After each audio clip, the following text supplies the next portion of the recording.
دریا شعائف آبی تو ہے میرے مرشد میرے آقا شعائف آبی تو ہے۔ بسم اللہ الرحمن الرحیم۔ ہمارے بھائی نے سوال کیا ہے مراقبے کے بارے میں کہ مراقبہ کسے کہتے ہیں، اور یہ مراقبہ علم روحانیت میں پڑھائی کے دوران، عملیات کے دوران اس کی کیا حیثیت ہے، کیا اہمیت ہے۔ ہم تھوڑی سی اس پر روشنی ڈالتے ہیں۔ جو ہم نے اپنے بزرگوں سے سیکھا اور جو ہمارے بزرگوں نے ہمیں مراقبے کے بارے میں بتایا، وہ چیزیں میں آپ سے شیئر کرتا ہوں۔ ہمارے بزرگوں نے فرمایا کہ مراقبہ جو ہوتا ہے یہ بیسیکلی لفظ مراقب سے نکلا ہے، اور اس کے معنی ہیں نگہبانی کے، یعنی کہ انسان اپنے جو اس کے خیالات وسوسے جو اس کو دل میں آتے ہیں نا، یہ اس کو روکتا ہے، اس کی کوشش کرتا ہے۔ ٹھیک ہے، اچھا، مراقبے کا مقصد بیسیکلی یکسوئی حاصل کرنا ہوتا ہے۔ اب ہم یکسوئی کیسے حاصل کر سکتے ہیں، ہم اس کے بارے میں گفتگو کرتے ہیں۔ اصل میں دیکھیں، مراقبہ کرنے کے مختلف لوگوں نے مختلف طریقہ کار تعلیم کرے ہیں۔ میں وہ تجربہ آپ سے شیئر کرتا ہوں جو میرے بزرگوں نے مجھے تعلیم کیا تھا میرے ابتدائی دور میں۔ اب میاں حضور نے مجھے فرمایا کہ تم مراقبہ کیا کرو۔ اچھا، ہم مراقبہ کرتے، آنکھ بند کر کے بیٹھ جاتے، تو ہمارے دل میں سارے دن کا جو بھی معاملات ہوتے، جو ہم دیکھتے، وہی ہمارے دل میں خیالات آ رہے ہوتے، تو یکسوئی حاصل نہیں ہو رہی تھی۔ ایک دن ہم نے میاں صاحب سے کہا اپنے کہ میاں ہمیں یکسوئی حاصل نہیں ہوتی ہے، تو ہم کیا کرا کریں؟ تو آپ نے فرمایا کہ بیٹا اچھا ایک کام کرو، ایک پرچہ لو، اس پہ ایک نقطہ ڈال دو۔ آپ نے اس نقطے کو دیکھنا ہے اور اس کو اس حد تک دیکھنا ہے کہ آپ جتنا آپ برداشت کر سکو، اور جب وہ نقطہ آپ کی نظر سے اوجھل ہو جائے نا، اس کے بعد پھر دوسرا اسٹیپ اسٹارٹ کرنا، اس سے تمہیں یکسوئی حاصل ہوگی۔ خیر، ہم نے میاں کا حکم تھا، ہم نے پرچہ لیا، اس میں ڈاٹس ڈالا اور اس پہ توجہ سے دیکھنا شروع کر دیا۔ اچھا، آپ کو بتانے کا مقصد یہ ہے کہ اگر جو لوگ ابتدائی دور کے اندر اپنے ہیں تو وہ یہ چیز عمل کریں، کیونکہ اس سے مجھے جو فائدہ ہوا نا، سب سے پہلی اور سب سے آخر بہترین کامیابی میری یہی تھی۔ تو اس کے بعد وہ نقطہ جب اوجھل ہو جائے، یہ ایک اسٹیپ آپ کا کمپلیٹ ہو گیا۔ اچھا، اس دوران آپ نے کوئی عمل نہیں کرنا، کچھ نہیں پڑھنا۔ میاں حضور نے سے مجھے فرمایا تھا کہ تم درود شریف پڑھنا، ٹھیک ہے، اور تصور اللہ کر کے نا، اور پھر اس کی طرف نگاہ جما دینا اپنی، اور کچھ نہیں پڑھنا۔ آپ نے بس کوشش یہ کرنا ہے کہ اس نقطے پہ اپنی یکسوئی قائم کرے۔ جب وہ نقطہ اوجھل ہو جائے، اس کے بعد اب دوسرا اسٹیج شروع ہوا تھا۔ اچھا، جو میرا دوسرا اسٹیج شروع ہوا تھا وہ یہ تھا، میاں حضور نے فرمایا تھا کہ اب تم ایک کمرے کے اندر اندھیرا کر کے ایک کینڈل جلا لو، موم بتی جلا لو۔ اچھا، جب موم بتی جلاؤ گے تو اس کی جو لو ہوگی نا، آپ نے اس لو کو دیکھنا ہے۔ جب آپ اس لو کو دیکھیں گے نا، تو پھر آپ نے اس لو کے اندر مشاہدہ کرنا ہے، وہ نہیں جو آپ کے اپنے اندر کے خیالات و وسوسے ہیں، آپ نے صرف اس کو دیکھنا ہے۔ اور جب اس کو دیکھیں گے تو اس کے اندر ہی آپ کو کچھ چیزیں نظر آنے شروع ہوں گی، کچھ چیزیں ظاہر ہونے شروع ہوں گی آپ کو۔ لیکن یہ پریکٹس کرنے کے بعد آیا کیا ہوتا ہے، تقریباً جب مجھے یہ پریکٹس کرتے کرتے 20 سے 25 دن گزرے تھے نا، تو اس کے بعد جو لا تھی نا، وہ بالکل بلیک ہونے شروع ہو گئی تھی۔ بلیک ہونے کے بعد جب یکسوئی حاصل ہوئی تھی نا، پھر جب آنکھ بند کر کے تھے نا، جب تصور اس طریقے سے کیا، جب میاں حضور کو بتایا کہ میاں جب وہ آگ لال ہوتی ہے، جو اس میں جب بلیک ڈاٹس نا کافی بڑھ گیا، تو میاں حضور نے فرمایا اب موم بتی بند کر دو، اب آنکھ بند کرو، اور آنکھ بند کر کے یہ تصور کرو کہ موم بتی جل رہی ہے۔ جو لو تم نے ابتدائی دور میں دیکھی تھی نا، تو اس لو پہ توجہ کرو۔ پھر ہم نے کیا کرا، وہ موم بتی بند کر دی تھی، پھر اس کے بعد ہم آنکھ بند کر کے بیٹھ گئے تھے، اور پھر ہم نے آنکھ بند کر کے صرف یہ تصور کیا تھا کہ موم بتی جل رہی ہے۔ اور جب ہم نے آنکھ بند کر کے تصور کیا کہ موم بتی جل رہی ہے، تو آپ یقین کریں کچھ لمحے کے بعد وہ موم بتی کی جو لو تھی نا، وہ ہمارے سامنے آ گئی تھی بالکل، اور پھر ہم نے اس پہ ہی تصور کیا تھا۔ اس سے ہمیں یہ فائدہ ہوا تھا کہ ہماری یکسوئی ہمیں حاصل ہوئی تھی، اور یکسوئی حاصل کرنے کے لیے مجھے تقریباً 3 مہینے لگ گئے تھے۔ اس 3 مہینے میں میاں حضور نے یہ کہا تھا کہ تم اپنا عمل جو کر رہے ہو وہ اپنا عمل کرو، جب تم اپنے عمل سے فارغ ہو جاؤ اس کے بعد تم نے آدھے گھنٹے مراقبہ کرنا ہے۔ اب یہ مراقبے کی سب سے پہلی سٹیج میں نے آپ کو بتائی، جو سب سے پہلا سٹیج ہوتا ہے، سب سے پہلی سیڑھی ہوتی ہے۔ جب اس سے آپ کو یکسوئی حاصل ہو جائے گی نا، پھر آپ کوئی عمل کرتے ہیں، جب آپ بالکل توجہ کے ساتھ عمل کریں گے نا، تو اس عمل کے جو اسرار ہوتے ہیں نا، وہ پھر وہ انسان پہ کھلتے ہیں، پھر وہ معاملات انسان کے اوپر ظاہر ہوتے ہیں۔ اب جیسے اب مثال کے طور پہ اگر ہم بات کرتے ہیں نماز کی، تو نماز بہترین مراقبہ ہے، نماز بہترین مراقبہ ہے۔ ایک دفعہ میاں حضور نے نماز کے بارے میں یہ بات سمجھائی کہ ان کے جو استاد تھے، جن کا نام سیتا رام تھا، انہوں نے فرمایا تھا مراقبے کے بارے میں. انہوں نے فرمایا تھا کہ میاں تم نماز پڑھتے ہو؟ آپ نے کہا ہاں میں نماز پڑھتا ہوں. تو انہوں نے فرمایا کہ تمہیں نماز کی اہمیت پتہ ہے؟ انہوں نے کہا میں تمہیں سمجھاتا ہوں کہ نماز کی کیا اہمیت ہے، اور آپ کا نماز ہی پورا مراقبہ ہے. تو انہوں نے فرمایا کہ ہمارے انسان کے جسم کے اندر جو نا ریسز ہوتی ہیں، یعنی کہ ایک پازیٹیو ہوتی ہے اور ایک نیگیٹو ہوتی ہے. یعنی کہ ایک کو کہتے ہیں انبساط اور ایک ریسز کو کہتے ہیں انقباض. انقباض کہتے ہیں بیسیکلی سکڑنے کی حالت کو، اور انبساط کہتے ہیں پھیلنے کی حالت کو. آئی بات سمجھ میں؟ اب اس کا جو تعلق ہوتا ہے نا، یہ انسان کے جسم کے اندر موجود جو انسان کے ریڑھ کی ہڈی ہوتی ہے نا، اسپینل کورڈ جو ہوتا ہے، یعنی کہ یہ جو ہمارا یہ گردن کا جو موڑا ہے یہاں سے، اور جو کولوں کا لاسٹ موڑا ہے یہاں سے انبساط کا عمل شروع ہوتا ہے اور نیچے سے انقباض کا عمل شروع ہوتا ہے.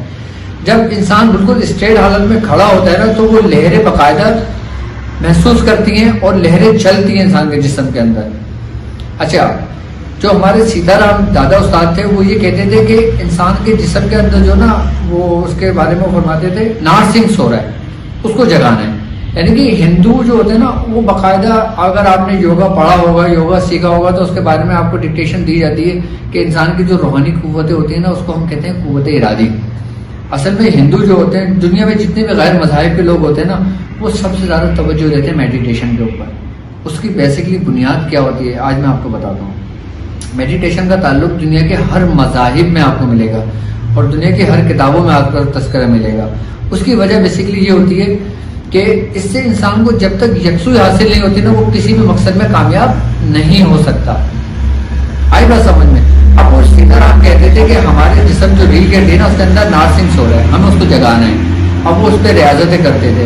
اب پاپا ہمارے بتاتے ہیں کہ جو باقاعدہ ہندو جب اس پہ ریاضت کرتے تھے نا، تو تقریباً 12 سال 14 سال 18 سال صرف اس کو جگانے کے لیے، یعنی کہ وہ قوت ارادی جو انسان کے اپنے اندر موجود ہے نا، اس کو جگانے کے لیے کیا کرتے تھے.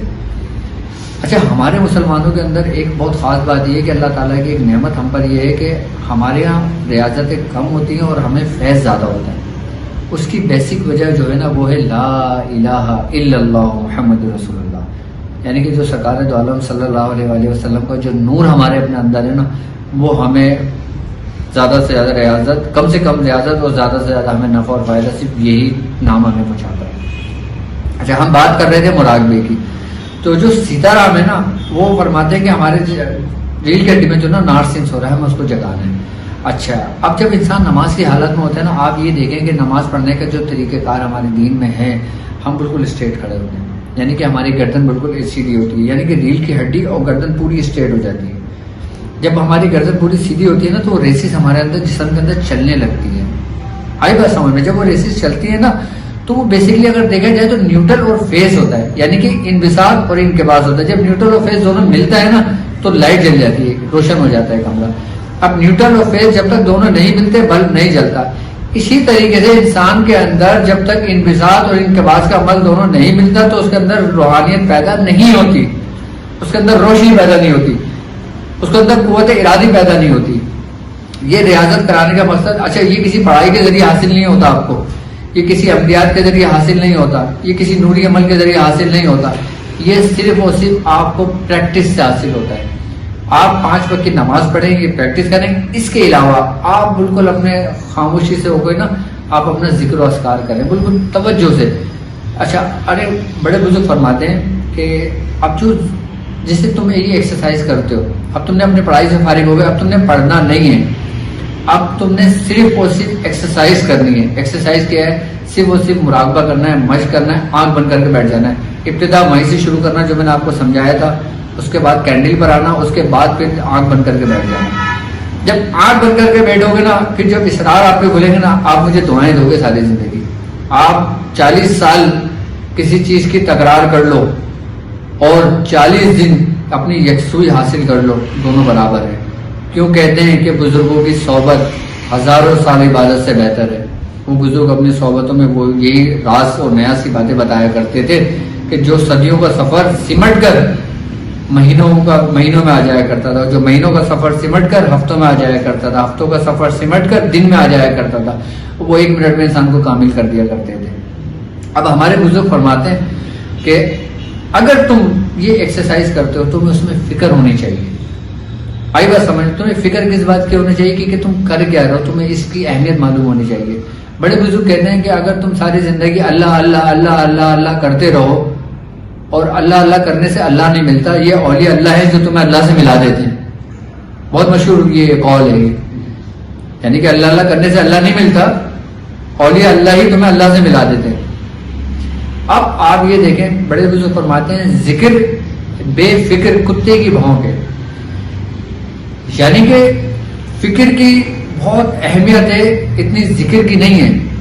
یعنی کہ ذکر کے معاملات کے اندر اگر آپ میں فکر نہ ہونا تو ذکر آپ کے لیے بالکل بے معنی و بے سود ہو جاتا ہے. اس سے کوئی آپ کو فائدہ نہیں ہوتا، اس کو صرف ثواب ملتا ہے آپ کو. یعنی کہ اللہ کا کلام پڑھتے ہو آپ کو صرف اس کا ثواب ملے گا، لیکن آپ کو اس سے کوئی فائدہ نہیں ہوگا اس کے علاوہ کہ جو آپ فائدہ دوسروں کو پہنچا سکیں.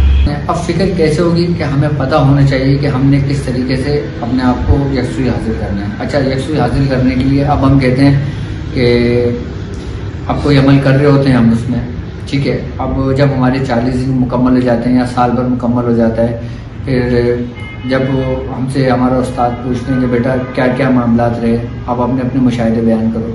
کوئی اپنا مشاہدہ بیان کر رہا ہوتا ہے، میاں میرے ساتھ ایسا ہوا ہے. کوئی بتا رہا ہوتا ہے میاں میرے ساتھ ایسا ہوا ہے. کوئی بتا رہا ہوتا ہے میاں میرے ساتھ ایسا ہوا ہے. لیکن کچھ لوگ ایسے بھی ہوتے ہیں جو بولتے ہیں میاں اب تک کچھ نہیں ہوا، ٹھیک ہے نا. اب جو یہ لوگ کہتے ہیں نا کہ اب تک کچھ نہیں ہوا، تو اس کا مطلب یہ ہوتا ہے کہ ان کی جو یکسوئی ہوتی ہے نا اس میں کچھ خامیاں رہ جاتی ہیں. اب خامیاں کیا ہیں میں آپ کو بتاتا ہوں.